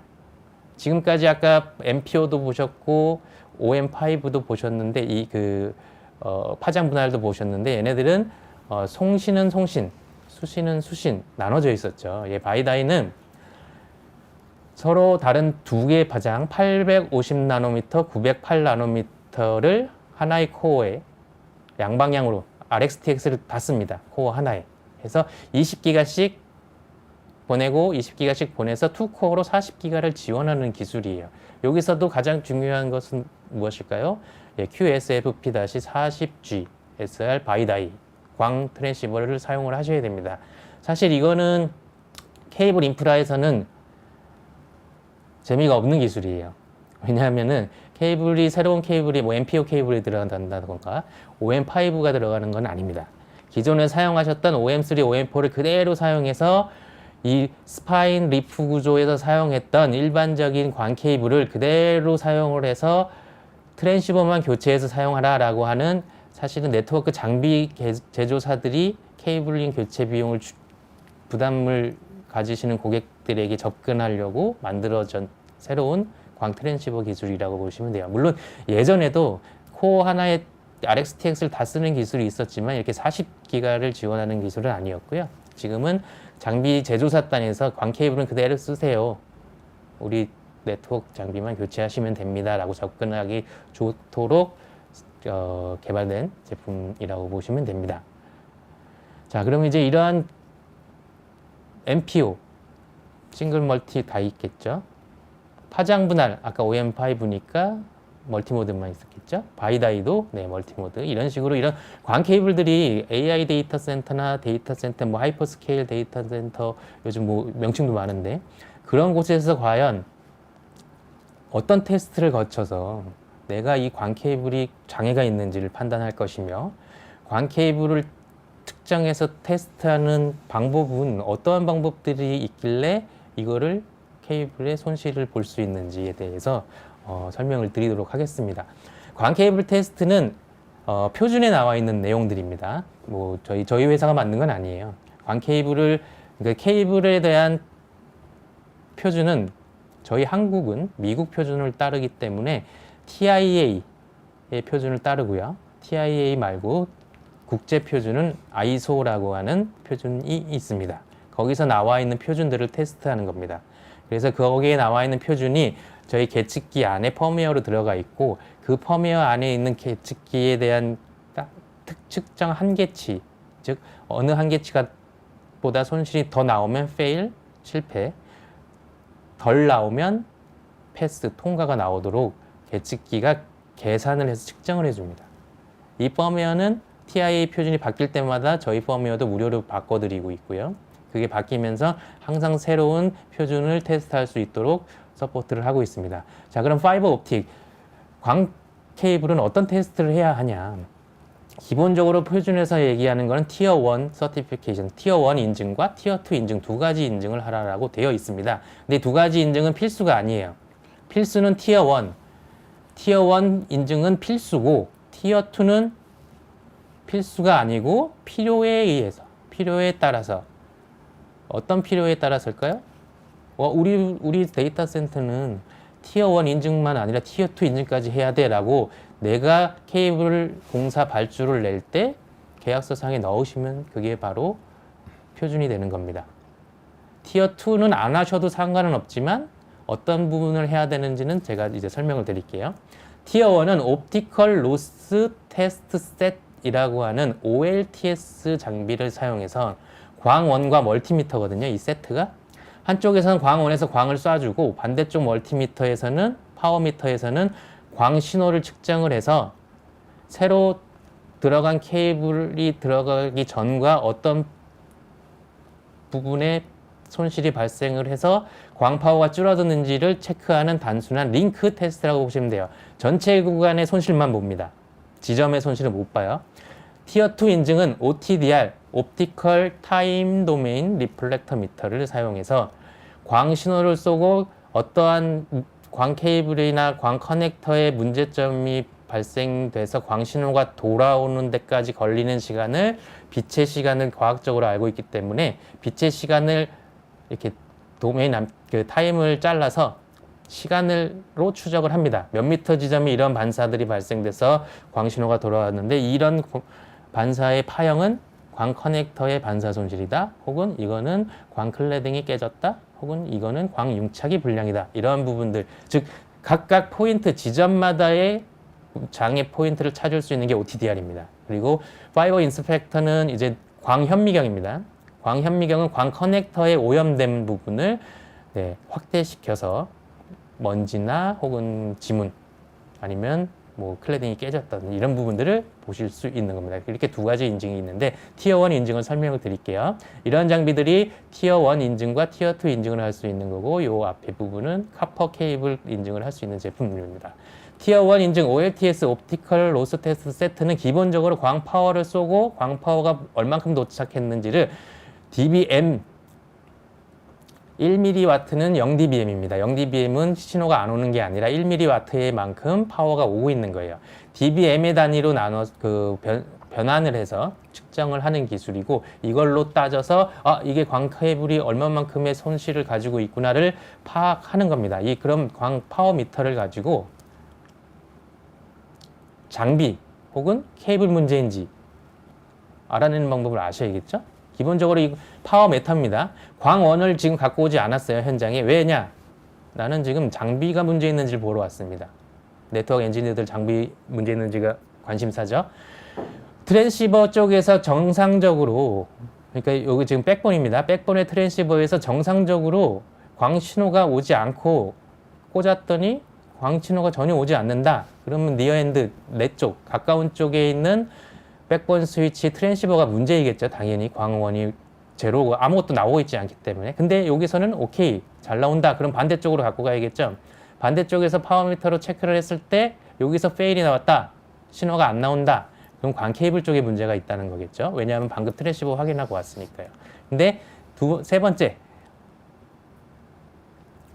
트랜시버도 문제 없었고 케이블도 문제 없었는데 통신이 끊어졌다? 그럼 find 반대쪽, 먼 쪽에 원단 쪽에 있는 트랜시버나 스위치 쪽에 문제가 있다는 걸 알 수 있겠죠. 이거는 단순히 파워 메터로 측정할 수 있는 어느 부분이 문제이구나를 알 수 있는 그냥 문제점 파악에 관련된 거고, 광 옵티컬 케이블 티어 1 인증하는 방법은 광원, 파워 메터 두 가지가 다 필요합니다. 이 아이들을 기준 설정이라는 것을 통해서 기준 설정 케이블로 연결한 다음에 손실을 체크합니다. 그럼 지금 광원에서부터 파워 메터까지 오는데 약 마이너스 10dBm의 파워가 측정이 됐다. 그럼 이게 기준이 되는 겁니다. 오늘 테스트에. 내가 실제로 테스트할 케이블을 사이에 꽂는 거죠, 가운데. 그러면 그 다음에 측정했더니 측정값이 마이너스 11.5dBm이 나왔다. 그럼 10dBm보다 1.5dBm이 더 손실이 발생했기 때문에 이 부분만큼, 즉 커넥터 손실 0.5dB 양쪽, 그 다음에 케이블의 길이에 따른 손실, 그래서 1.5dB 그냥 단순히 산수로 더하는 겁니다. 이만큼 손실이 났구나라고 단순하게 계산하는 건 전체 커넥터 지점이 아니라 전체 구간에 1.5dB의 손실이 있다는 걸 체크하는 게 OLTS입니다. 그 OLTS는 점퍼 기준 설정, 즉 기준 설정을 어떻게 하느냐에 따라서 손실을 측정하는 구간이 달라집니다. 모든 케이블 제조사들이 인정하는 가장 변수가 적고 가장 신뢰도가 높은 기준 설정이 바로 원점퍼 기준 설정이고요. 원점퍼 기준 설정은 제조사들이 요구하는 인증 방법이고, 이 원점퍼 기준 설정을 했을 때는 테스트 할 수 있는 영역이 광손실 측정 구간이 전 구간입니다. 요 새로 이 FDF부터 반대쪽 FDF까지 LC 아답터를 포함한 전체 구간을 테스트하는 거라고 보시면 되고요. 투점퍼 기준은 점퍼 코드를 하나 썼기 때문에, 그러니까 두 개 썼다고 보시면 돼요. 근데 커넥터 하나 썼죠. 커넥터를 하나 써서 이 부분을 기준에 포함했기 때문에 실제 테스트할 때는 커넥터 하나에 대한 손실은 테스트하지 않습니다. 그래서 뭐 나쁜 방법이긴 한데, 아무리 해도 자꾸 원점퍼로 기준 설정을 잡았는데 실패가 나와. 그리고 알고 보니까 이 커넥터가 문제가 있는 것 같은데 이걸 어떻게 나는 통과를 꼭 만들어야겠다 라고 하시는 좀 비양심적인 케이블 공사업체를 만나면 그분들은 투점퍼 기준 설정을 잡고 커넥터 하나 테스트 안 하고 날려버립니다. 그러면 통과가 나오겠죠? 그러면 패스라고 보고를 합니다. 그러면 이 레포트를 받아보시는 분이 뭔지 몰라요. 원점퍼가 뭔지 투점퍼가 뭔지. 그럼 같이 사기를 당하는 거죠. 그러니까 이게 케이블을 테스트하는 분들도 분명히 알아두셔야 되고, 케이블 테스트 레포트를 받으시는 관리자, 즉 데이터 센터에 오퍼레이션을 하시는 분들이라든지 혹은 뭐 공공기관의 공사 담당 책임자분들도 이 부분에 대한 부분을 정확히 알고 있으셔야 아 이거는 커넥터 하나 너네 테스트를 안 했네 다시 돌려보내실 수가 있는 겁니다. 그러면 3점퍼 기준 설정이라는 것도 있어요. 3점퍼는 2개의 커넥터가 들어갑니다. 기준 설정부터. 그렇기 때문에 이거는 마지막 2가지의 LC 커넥터든지 뭐 SC 커넥터든지 2개의 커넥터를 테스트하지 않아요. 하지만 이 부분은 3점퍼는 2점퍼와 다르게 언제 쓰냐 하면은 MPO 트렁크 구간에 MPO 카세트라든지 MPO 커넥터가 들어가는 부분은 2개의 커넥션이 기본적으로 들어가기 때문에 기준 설정 때부터 그 부분을 상쇄시키고 기준 설정을 잡는 겁니다. 물론 MPO 케이블을 다이렉트로 측정하는 계측기를 보유하고 계시면 이런 3점퍼, 변수가 많은 3점퍼 테스트 기준 설정을 하실 필요가 없죠. 다만 계측기를 안 가지고 계시기 때문에 그런 경우에는 LC나 SC 타입의 계측기로 이 MPO 트렁크 구간 전체 채널을 테스트하는 방법은 3점퍼 기준 설정이다를 설명을 드린 겁니다. 자, 그럼 다음으로 이제 티어 2 인증인데요. 티어 2 인증은 아까 제가 말씀드렸죠. 이거는 필수는 아닙니다. 필수는 아니지만 마지막에 보시면 계약서 내용을 확인하세요. 광케이블 포설 시방서, 뭐 작업 의뢰서, 작업 지침서에 광케이블 포설후 전체 구간의 손실 플러스 OTDR 테스트를 하라라고 명시되어 있으면 하셔야 됩니다. 안 하게 되어 있다면 뭐 굳이 안 해도 되겠죠. 산출물 리스트에 포함되어 있지 않으니까. 자, 이 OTDR은 광 펄스를 이용해서 이 펄스를 보냅니다. 아주 센 신호를 광 케이블을 통해서 보내면 커넥터라든지 융착 구간이라든지 아니면 광코어에 이물질 혹은 기포 등등이 있으면 광 신호가 부딪혀서 돌아오겠죠. 돌아오는 신호를 또 받습니다. 포트 하나에서 보내고 받고를 다 합니다. 받아서 이 신호의 파형을 분석해서 이 파형이 어떤 장애의 파형인지를 어떻게 보면 이제 AI죠. 장비 안에서 AI가 발동이 돼서 이 파형이 어떠한 뭐 융착 불량인지 커넥터의 불량인지 광 케이블이 밴딩 꺾였는지 등등을 스스로 판단해서 그래픽 형태의 GUI 환경에서 표시를 해줍니다. 물론 표시하는 것 자체는 이제 이게 특허가 있기 때문에 저희 플루크 네트워크스 장비는 이런 식으로 GUI 형태로 OTDR이 분석을 해줍니다. 자, OTDR을 테스트하는 방식은 네, 이렇게 런치 케이블과 테일 케이블 2가지, 얘가 약 100m 정도씩 감겨 있거든요. 왜냐하면 처음 파형이 워낙 세기 때문에 파형이 안정화되도록 처음에 한 100m 정도의 광 케이블로 파형을 안정화시킨 후에 커넥터와 광 케이블을 사이에 넣어서 광 신호를 보낸 다음에 어떠한 파형으로 어떻게 돌아오는지까지 확인을 한 후에 이 파형을 분석해서 이 파형은 손실의 크기와 파형을 분석을 합니다. 이렇게 해서 장애 지점에 대한 각각 커넥터, 케이블, 커넥터에 대한 전체 구간의 손실이 아니라 각각 포인트의 테스트를 해서 이런 식으로 파형이 나옵니다. 첫 번째 화면, OTDR의 일반적인 화면입니다.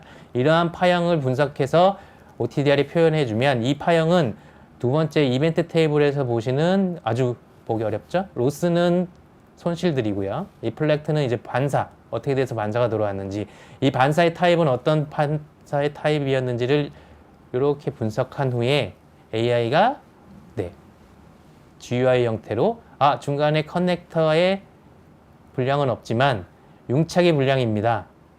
약 51.89m, 요거는 오차가 있습니다. 왜냐하면 장비 자체 오차가 있기 때문에 약 51m 지점에서 1.17dB만큼의 손실이 발생했는데 얘는 융착 불량입니다를 알려주는 겁니다. 네, 이런 식으로 전체 구간에 통과가 나왔지만 융착이 불량된 구간이 있는데 커넥터의 손실이 워낙 작아서 전체 구간의 손실이 통과했어도 언젠가는 이 융착된 부분이 문제가 돼서 장애가 나올 수가 있겠죠. 그렇기 때문에 티어2 인증까지 하는 게 사실은 가장 좋습니다. 물론 좋은데 시간과 비용이 많이 들기 때문에 보통은 티어1 인증으로 마무리를 합니다. 이 OTDR은 또 어느 구간에서 사용하냐 하면은 이러한 릴 타입의 뭐 10km, 20km 구간에 광 케이블을 납품받았는데 포설하기 전에 포설한 후에 문제가 점을 발견하면 포설 비용이 다 허비되잖아요. 그래서 납품받을 때 바로 전체 구간에 테스트하는 이러한 타입으로 많이 씁니다. 실제로 한 40km 구간의 포설을 광 케이블 싱글 모드를 포설하기 전에 OTDR로 테스트했는데 중간에 클래딩이 깨졌거나 통신이 안 돼서 아예 전량 반품하고 새로 받는 경우도 상당히 꽤 됩니다. 왜냐하면 광 케이블을 제조사가 생산하자마자 납품하는 게 아니라 생산하고 창고나 야적을 해놨다가 납품하는 경우들이 있기 때문에 그러한 부분에서 문제가 발생하는 겁니다. 물론 운송 단계에서도 문제가 될 수 있겠죠. 그다음에 다음에 티어 2 인증은 광현미경입니다. 광현미경은 커넥터에 있는 먼지, 이러한 오염들을 현미경으로 확인한 후에 페일이냐 통과냐를 알려주는 거예요. 그냥 우리가 육안으로 눈으로 보고 사람이 판단하는 게 아니라 이 먼지의 크기도 표준입니다. 여기 보시면 영역 1번 코어와 클래딩 접착 부분, 컨택트 부분에 스크래치가 혹은 결점, 먼지가 어느 마이크로미터 이상이 되면 실패가 나오게 표준으로 나와 있어요. 그거를 전자현미경이 보고 알려줍니다. 전자현미경이 보고 알려주는데 이러한 알려줌은 여러분 보시는 빨간색 이 표시는 오염이 실패라는 거거든요. 근데 이게 클래딩이 아니라 외부인데도 페일이 나오는 이유는 광 장비들은 다들 이제 팬이 달려 있어서 계속 진동이 오거든요. 그럼 이 커넥터 안에 있는 먼지들이 이동을 합니다. 그래서 잘 되던 광 구간이 어느 순간 장애가 나는 경우가 있어요. 그런 경우 이런 먼지들이 떠돌아다니다가 코어 앞에 딱 빛을 막았을 때 생깁니다. 그래서 이러한 크기의 코어 가까운 먼지들도 다 체크를 해서 오염이 있다면 실패가 나오는 겁니다. 이렇게 해서 커넥터들은 서로 지저분한 것들이 연결됐을 때 교차 오염도 생기거든요. 이러한 커넥터들은 클리닝 키트로 꼭 한 번씩 세척을 하고 새로 끼셔야 돼요. 새로 납품받은 광 커넥터도 운반 과정에서 지저분한 것들이 묻습니다. 그리고 현장에서 먼지가 묻기도 하고요. 그래서 항상 꽂기 전에는 클리닝 키트로 클리닝을 하고 끼시는 습관을 들이시는 게 가장 좋습니다. 자, 저희 플루크 네트워크스는 날로 계속 데이터 센터에 관련된 이슈 혹은 데이터 센터들 신축 글로벌하게도 많이 이루어지고 있죠. 요즘에 뭐 일반인들도 데이터 센터라고 하면 생소했던 데이터 센터들 많이 아시잖아요. 그 데이터 센터에 필요한 모델들을 이렇게 조합해서 키트로 만들어 놓은 제품을 저희가 8월달, 9월달에 새로 출시를 했습니다. 네, 이런 식으로 데이터 센터에 필요한 파이버와 커퍼 커미셔닝을 한 트러블 슈팅 번들 키트, 얘는 MPO 싱글 모드와 멀티 모드 등등을 메인터넌스하고 트러블 슈팅을 할 수 있는 세트, 이런 식으로 세트로 묶어서 키트 제품들을 출시를 했어요. 그리고 저희가 뭐 예전부터 하고 있던 내용이긴 합니다. 그거는 이따 설명을 드릴게요. 이거 아까 펜듀잇에서도 설명했죠. 요즘에 고집적 MPO도 혹은 고집적으로 갈수록 베리 스몰 폼 팩터라고 하는 이런 새로운 7개의 타입의 커넥터들이 새로 나왔어요. 그럼 이런 새로운 커넥터들을 테스트하기 위해서 광현미경의 팁들이 또 출시가 됐고요. 이 청결을 유지하기 위해서 클리너들도 이렇게 출시를 했습니다.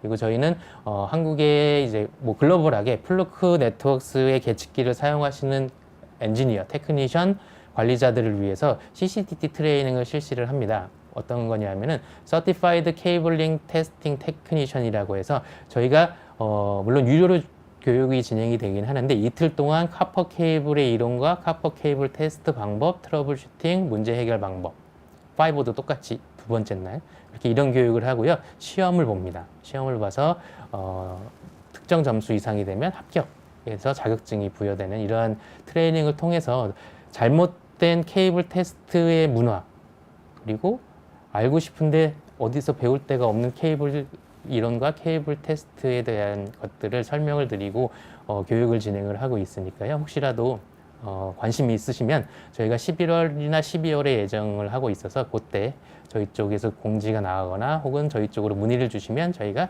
설명을 드리도록 하겠습니다. 이렇게 해서 제가 준비한 자료는 모두 끝났고요.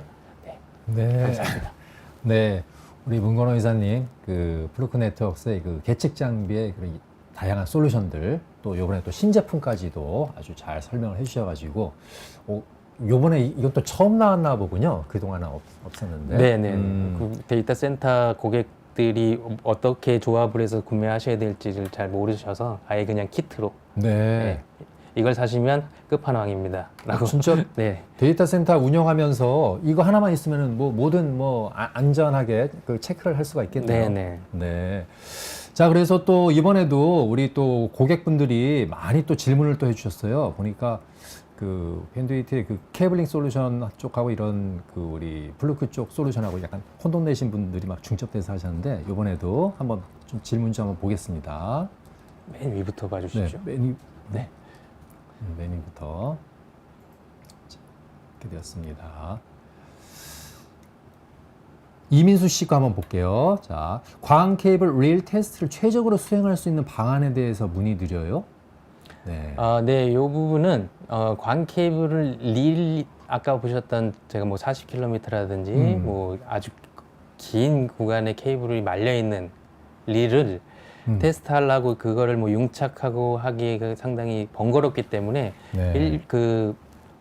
시중에서 구할 수 있는지 모르겠지만 이게 메커니컬 그러니까 일시적으로 융착하는 커넥터가 있어요. 네. 일시적으로 융착기 없이 광 케이블 두 개를 융착하는 그런 커넥터를 사용해서 광 케이블을 LC 타입이나 SC 타입으로 종단 처리를 한 후에 OTDR에 꽂아서 테스트를 하실 수 있습니다. OTDR로 테스트를 하면 OTDR이 허용된 길이까지 중간에 광 케이블이 장애가 있는 부분들에 대한 거리를 알려주니까 광 케이블이 만약에 중간에 크랙이 있거나 문제가 있으면 릴 그대로 제조사에 반납을 하셔야겠죠. 그런 식으로 OTDR을 사용하시면 됩니다. 예, 그렇군요. 보니까 이원규 씨가 또 고집적 환경에서 많이 사용되는 NPO 케이블은 다심 커넥터 특성상 오염이나 접속 불량에 더 취약할 수가 있다. 현장에서 NPO 케이블의 장애를 빠르고 정확하게 진단하고 해결하는 데 있어서 플루그 네트워크스 솔루션이 제공하는 강점이 뭐냐?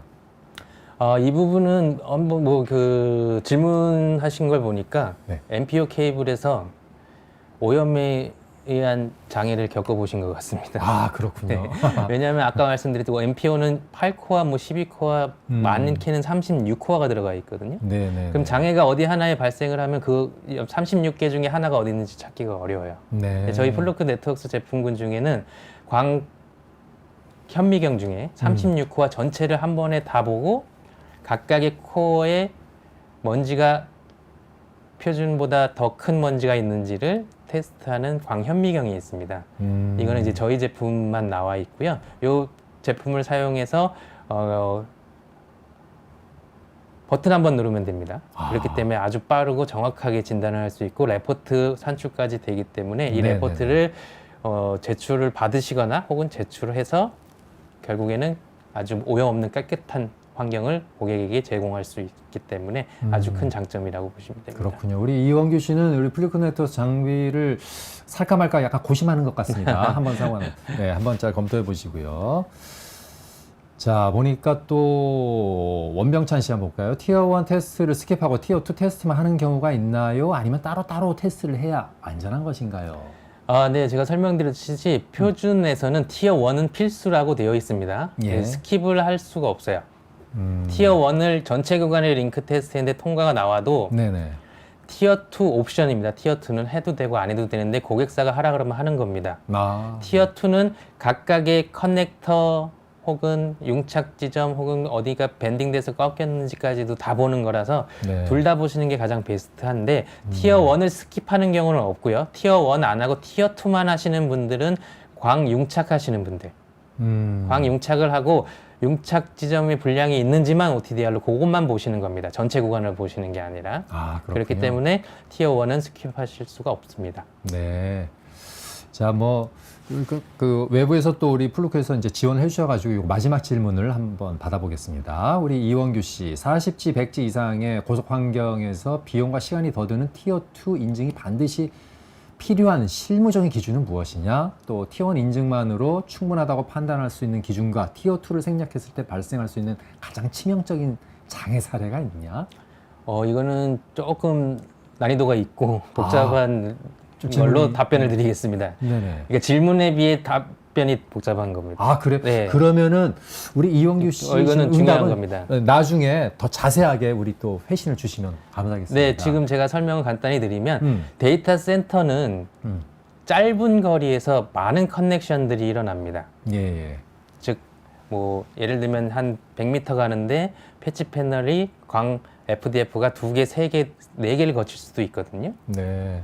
그럼에서 발생되는 거리는 짧지만 커넥터 융착들에서 발생되는 지점에 대한 손실들이 많아져서 거리가 짧은데 티어 1 인증이 실패 나는 경우가 생기기 시작을 했었어요. 예, 예. 그러면 OTDR로 찍어봤는데 광 융착도 허용 범위 내고 커넥터의 손실도 허용 범위 내인데 거리에 따른 커넥터들이 많아짐으로써 거리에 따른 전체적인 허용된 손실보다 손실이 많이 발생한 거거든요. 네. 그럼 이거를 실패로 봐야 될 것이냐, 통과로 봐야 될 것이냐.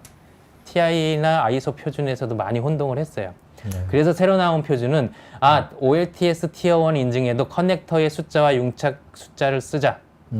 계산을 하자. 네. 그래서 100m 가는데 융착이 10번이면 융착 1번 곱하기 10으로 해서 그 손실은 허용해 주자.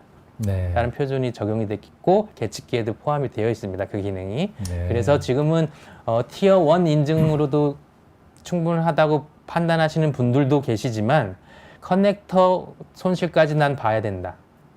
융착 손실까지 봐야 된다. 왜냐하면 융착 손실 하나가 불량이지만 전체 손실이 좋아서 묻어가는 경우가 생기거든요. 우리 네. 조별과제 하면 음. 10명이 다 조별과제 다 잘하는 거 아니잖아요. 맞습니다. 네, 그게 링크 네. 티어 1 인증은 조별과제 전체를 평가한다고 보시면 네. 티어 2 인증은 조별과제 중에서도 개인의 능력을 평가한다고 보시면 됩니다. 그래서 뭐 교수님에 따라 우리 이건 조별과제다.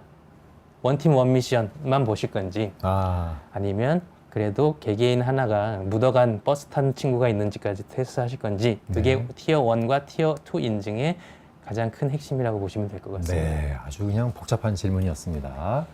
자, 보니까 우리 오늘 그 사전 등록하시는 분들이 이번 솔루션에 대해서 상당히 구매를 할까 말까 고심하는 분들이 좀 많은 것 같은 느낌이 왠지 있어 보입니다. 요즘 이상하게. 경제가 그렇습니다. 그래서 느낌이 그래서 제가 감히 이제 이사님께 말씀드리는데 제가 혹시 이 본 방송을 보고 또 저희가 여러분께서 올해 안에 플루크 네트워크스 이런 계측 장비를 구매하실 경우 특가로 좀 주실 의향이 있으십니까? 아, 방송을 본 사람에 한해서만. 네, 오늘 그 운영기술쌤 웨비나에 아마 설문조사 중에 네네. 데모 시연 혹은 케이블링 교육이 방문 교육이 필요하십니까? 라는 질문이 그런 것도 들어갔을 있었군요. 겁니다. 네네. 거기서 예를 하신 분들은 저희가 따로 연락을 드릴 거거든요. 좀 차별화되게. 네, 예. 방문을 직접 하니까요. 그렇죠. 그래서 방문을 해서 이제 뭐 구매까지 이루어지면 당연히 저희가 특별 할인가를 제공해 드리도록 저희 하겠습니다. 방송을 봤다고 하시는 분 더 좀 네, 좀 네. 해주십시오. 네, 알겠습니다. 네. 자, 그 나머지 추가 질문들은 또 우리 플루크 네트워크스에서 잘 응대를 해주실 것으로 믿고요.